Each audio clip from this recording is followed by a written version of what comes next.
Le titre de ce livre, Esprit, âme et corps. Il est écrit par le bien-aimé frère André Oumak. Nous sommes présentement au chapitre 16. Chapitre 16, l'esprit ou la chair. Chapitre 16, l'esprit ou la chair. Chapitre 16, petit 3. Il y a plusieurs années, un de mes amis travaillait à la morgue au 13e étage de l'hôpital Parkland à Dallas, au Texas. Un jour, il a dû déplacer un cadavre qui avait été posé sur une plaque de marbre en vue d'une autopsie.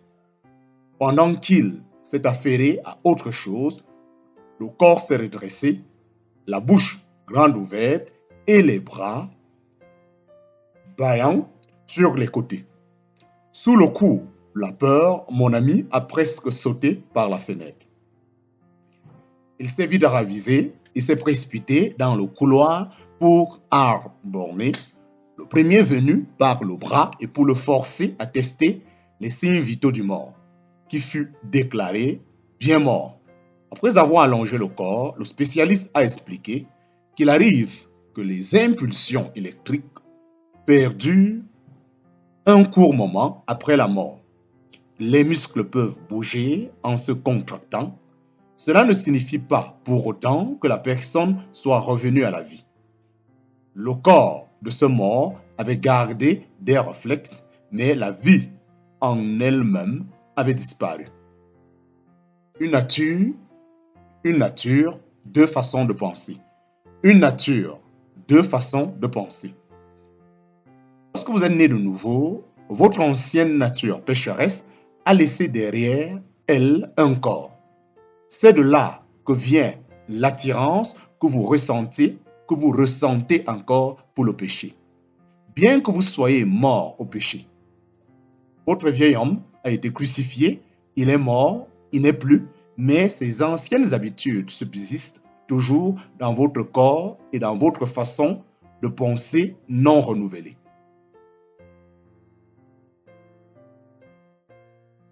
Avant de recevoir le Seigneur, votre manière de penser humaine avait été programmée pour que vous vous comportiez comme un enfant du diable. En parenthèse, Éphésiens chapitre 2, versets 1 à 2.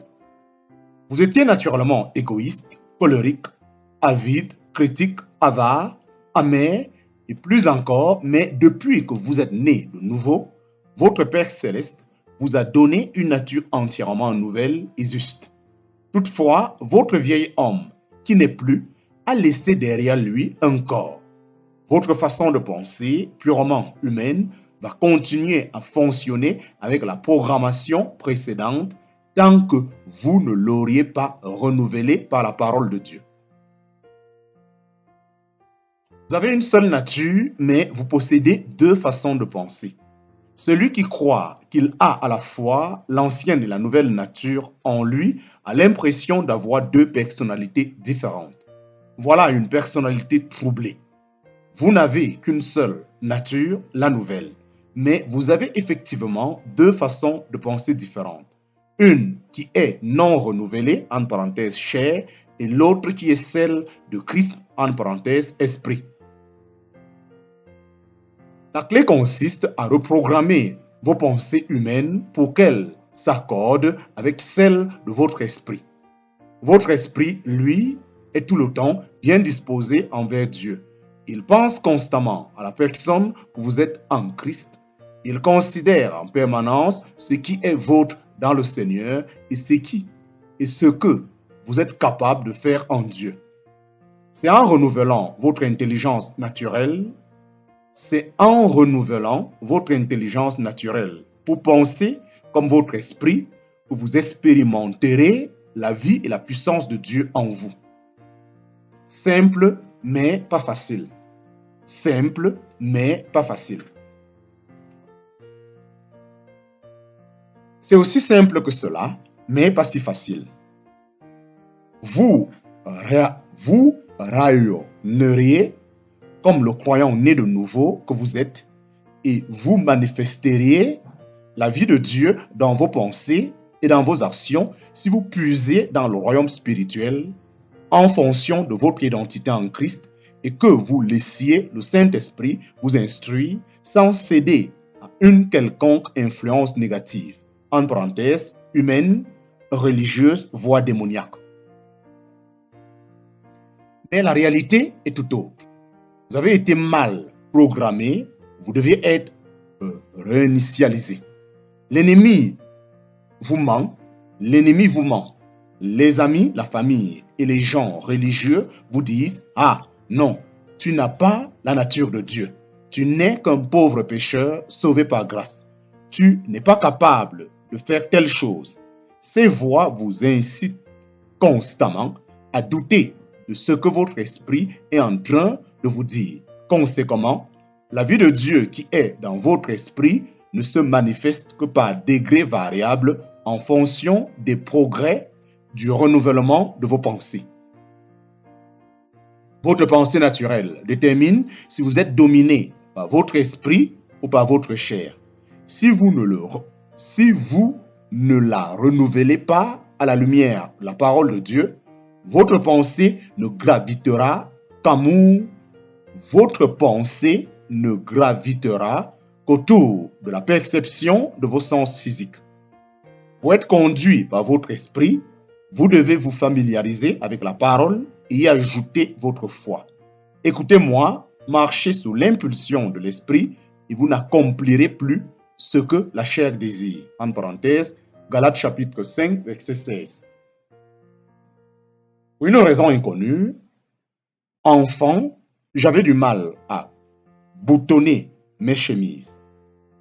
Je mettais toujours un bouton dans la mauvaise boutonnière, aussi je devais m'y reprendre quand j'étais arrivé au dernier bouton. Cela a duré jusqu'à ce que je reprogramme ma façon de penser. Aujourd'hui, je porte souvent des chemises à boutons et je les boutonne correctement du premier coup sans même y penser. Ce geste ne me pose plus aucun défi. Il fait partie de ma seconde nature. Il est possible de penser que quelque chose est inné en vous et fait partie de vos gènes, alors qu'en fait, vous l'avez appris. La raison pour laquelle vous avez conservé certaines mauvaises habitudes est que vous n'avez pas renouvelé votre façon de penser. Aujourd'hui, votre ancienne nature pécheresse ne peut plus vous forcer à mal faire comme c'était le cas avant votre nouvelle naissance. Vous avez simplement adopté quelques mauvaises pratiques qui ont été renforcées par le monde charnel qui vous entoure au point qu'elles font aujourd'hui partie du schéma de vos pensées et de vos actions. Mais si vous êtes né de nouveau, vous n'êtes plus mauvais à l'intérieur. Il vous faut reprogrammer votre intelligence pour vous conformer en pensée et en acte aux pratiques de Dieu. Jésus vous a libéré, vous n'avez pas en vous une nature de péché contre laquelle vous deviez vous battre car votre vieil homme est mort, il n'est plus. C'est seulement à cause de l'ignorance que les dimensions de votre liberté ne se voient pas dans tous les aspects de votre vie. Votre chair vous domine toujours parce que vous n'avez pas renouvelé votre façon de penser. Malgré le nombre extraordinaire de victoires que j'ai connues, mon raisonnement est toujours dans ce processus de renouvellement comme pour n'importe quel autre chrétien. Esprit égale esprit avec grand E égale esprit avec petit e.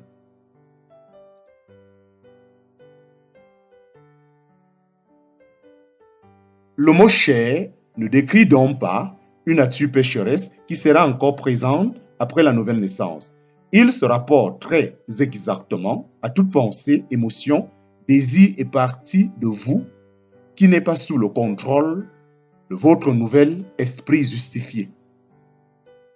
Techniquement parlant, ce qui est vrai de l'Esprit Saint est aussi vrai de votre esprit né de nouveau parce qu'ils sont un. Mais celui qui s'unit au Seigneur est avec lui un seul esprit. En parenthèse, 1 Corinthiens chapitre 6, verset 17. En grec, il n'y a pas de majuscule. En grec, il n'y a pas de majuscule. En fonction du contexte, les traducteurs de la Bible ont choisi d'écrire esprit avec grand E ou esprit avec petit e. Pour parler aussi bien du Saint-Esprit que de l'esprit humain, on peut ainsi intervenir, on peut ainsi intervertir les mots dans ce verset. Marchez sous l'impulsion de l'esprit, en parenthèse, esprit avec petit e, et vous n'accomplirez plus ce que la chair désire, en parenthèse, Galates chapitre 5, verset 16. Les pensées, désirs, pratiques et habitudes qui faisaient partie de votre ancienne nature pécheresse disparaissent peu à peu lorsque vous choisissez de laisser votre esprit dominer. Vous n'êtes plus obligé de vivre sous l'esclavage, la convoitise, de l'alcool, de la haine, des drogues, des conflits, du commérage, la dépression, de la maladie, du découragement, de la faiblesse, ni de la pauvreté, etc. Puisque vous êtes déjà libre dans votre esprit. Puisque vous êtes déjà libre dans votre esprit, vous pouvez rompre avec tout cela. Il s'agit maintenant d'aligner votre façon de penser sur ce qui est vrai de vous en Christ et vous n'accomplirez plus les désirs de la chair. N'est-ce pas extraordinaire?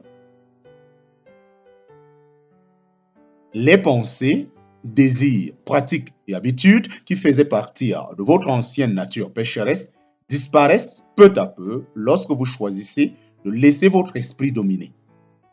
Vous n'êtes plus obligé de vivre sous l'esclavage, de la convoitise, de l'alcool, de la haine, des drogues, des conflits, du commérage, de la dépression, de la maladie, du découragement, de la faiblesse, ni de la pauvreté, etc.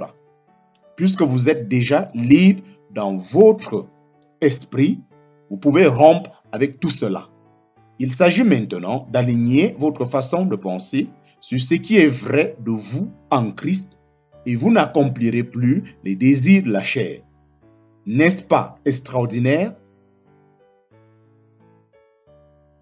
Fin du chapitre 16. Fin du chapitre 16. Chapitre 17. Une vie impossible. Chapitre 17. Une vie impossible. Effectivement, je ne comprends rien à ce que je fais. Ce que je veux, je ne le fais pas. Mais ce que je hais, je le fais. Or, si ce que je ne veux pas, je le fais, je suis d'accord avec la loi et reconnais qu'elle est bonne. Ce n'est donc pas moi qui agis ainsi, mais le péché qui habite en moi. Car je sais qu'en moi, je veux dire dans ma chair, le bien n'habite pas. Vouloir le bien est à ma portée, mais non pas l'accomplir. Romains chapitre 7, versets 15 à 18. Sachant que l'Esprit de Christ habitait dans son esprit né de nouveau, Paul a dû préciser, je veux dire dans ma chair, quand il a dit en moi, n'habite rien de bien. Certes, Paul comprenait la nouvelle naissance de son esprit, mais il a reconnu qu'il n'y avait rien de bien dans sa chair. C'est-à-dire dans son intelligence non renouvelée et dans son corps physique, dans tout ce qui fonctionnait indépendamment de Christ. Il n'y avait rien de bien là-dedans. Il a su qu'il devait détrôner sa chair et qu'il devait recevoir un corps nouveau et une âme nouvelle qui serait complètement renouvelée et qui penserait exactement comme Dieu. Car je sais qu'en moi, je veux dire dans ma chair, le bien n'habite pas. Vouloir le bien est à ma portée, mais non pas l'accomplir, puisque le bien que je veux, je ne le fais pas, et le mal que je ne veux pas, je le fais. Or, si ce que je ne veux pas, je le fais, ce n'est plus moi qui agis, mais le péché qui habite en moi. Moi qui veux faire le bien, Je constate donc cette loi. C'est le mal qui est à ma portée. Car je prends plaisir à la loi de Dieu en tant qu'homme intérieur, mais dans mes membres, je découvre une autre loi qui combat contre la loi qui ratifie mon intelligence. Elle fait de moi le prisonnier de la loi du péché qui est dans mes membres. En parenthèse, Romains chapitre 7, versets 18 à 23.